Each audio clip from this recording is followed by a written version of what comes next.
Retour au CES de Las Vegas et aujourd'hui je vais vous présenter les innovations les plus étonnantes que j'ai croisées dans les allées du salon. Allez, on y va, c'est parti. L'un des chouchous ici au CES de Las Vegas, c'est un robot aspirateur, mais pas n'importe lequel. Un robot aspirateur, vous ne rêvez pas, équipé d'un bras télescopique qui va lui permettre non seulement de nettoyer, mais de ranger les jouets ou les chaussettes qui se trouvent devant lui. Donc il y a une intelligence artificielle, il repère là qu'il y a une chaussette, hop, il va venir s'en saisir délicatement, et puis ensuite, eh bien, il va l'apporter tranquillement jusqu'à son panier. Ça fonctionne pour les objets jusqu'à 300 grammes. Bon, on peut aussi avoir une maison bien rangée, hein, ça fonctionne aussi.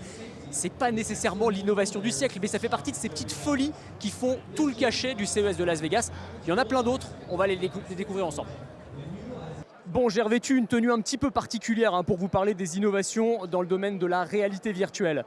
Une veste et des gants haptiques, autrement dit, qui vont me permettre de ressentir physiquement ce qui se passe à l'écran. Là, je suis dans un jeu vidéo, une mission de sauvetage d'une navette spatiale. Et là, en fait, cette veste, vous avez des zones sensibles et tout ce qui se passe à l'intérieur du jeu, quand il y a un choc par exemple, eh bien, je vais le ressentir dans mon thorax ou sur mes épaules. Et sur mes doigts, lorsque je dois me saisir d'un objet, là par exemple une balle, eh bien, je vais la ressentir, je vais ressentir sa texture en fait sous mes doigts, comme si vraiment je l'avais physiquement dans la main. C'est assez bluffant, hein, je dois dire, le résultat et la sensation est assez dingue. Dans la cuisine de demain, on aura peut-être tous des couverts comme cette cuillère qui sale automatiquement les plats que je mange. Alors c'est assez étonnant, en fait à la surface de cette cuillère vous avez un petit embout en métal et lorsque vous la mettez dans la bouche, eh bien ça va envoyer un fin courant électrique indolore, hein, vous ne sentez absolument rien, qui va venir stimuler certaines zones de la langue et qui vont donner à votre cerveau l'illusion que vous mangez un plat salé. Alors on va le tester, j'ai un bol de soupe, je l'ai goûté avant, elle n'a absolument aucun goût, elle est totalement fade, hop, je vais en prendre un petit peu, voilà.